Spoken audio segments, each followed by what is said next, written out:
Je vous remercie, Monsieur le Président. Monsieur le Premier ministre, je voudrais d'abord saluer les performances réalisées sous le leadership du président Macky Sall. Je voudrais également magnifier la gestion du président axée sur les résultats, avec des projets et programmes ambitieux adossés à une vision éclairée, une vision audacieuse, une vision révolutionnaire au profit des populations sénégalaises. Monsieur le Premier ministre, je voudrais saluer la maîtrise de la dette publique, qui est soutenable, avec un taux de 60,7%, en deçà de la norme communautaire, qui est de 70%. Monsieur le Premier ministre, dañuy leb dëgg la dañuy leb mais dañuy leb pour investir ko mu dellu ci askan wi. Monsieur le Premier ministre, fàtte xaju fi dañ doon leb di ko def détournement d'objectif. May joxe exemple rek 380 milliards yoo xam ne pour tali bu ndaw la bu 23 kilomètres. Kon yaakaar naa ne fàtte xaju fi monsieur le Premier ministre. Monsieur le Premier ministre, may saluer les programmes et projets du président mu jëm ci social te ma lay biral na la président Macky Sall li mu def mu ci CMI bourse familiale def ko ci leneen ak leneen PUDC bi allègement des travaux dinañu ànd ak yow monsieur le Premier ministre ànd ak sunu président national bi Ndeye Marième Badiane ànd ak jigéen ñëpp daal di ko jox ndam au premier tour mu ab second mandat. Monsieur le Premier ministre,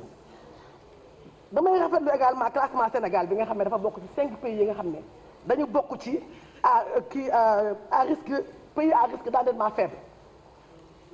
Sous région bi yëpp ñun la ci à part Seychelles, Afrique du Sud ñun ñoo ci nekk. Monsieur le Premier ministre, ma lay rassurer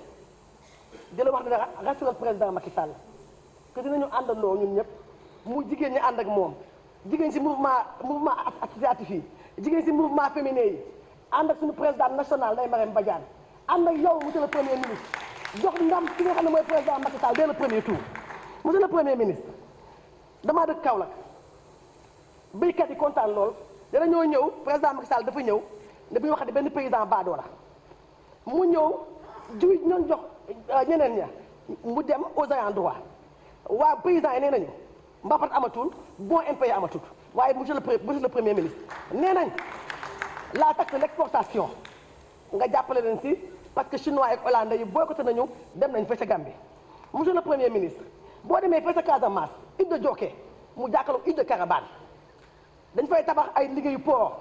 dig ba dafa dagg dig artisanal moo fa nekkoon fi mu ne xale yi pour ñu jàng pour ñu traverser île ba dem ci beneen île ba dañ fa teg ay garab ay planches yoo xam ne à tout moment xale yi mën nañoo suux dugg ci biir te loolu maa la day taali monsieur le Premier ministre. ma lay ñaan nga taxaw ci bu baax île de Dioké boobu nga xam ne ma nga Casamance xale yi am jafe-jafe pour dem jàngi école. Monsieur le Premier ministre, damay wax ne investissement yi ñu fi def yépp dafa am gab bu ñu ci fekk gab boo xam ne il fallait que ñu réserver ko balaa président Macky Sall di ñëw fii ci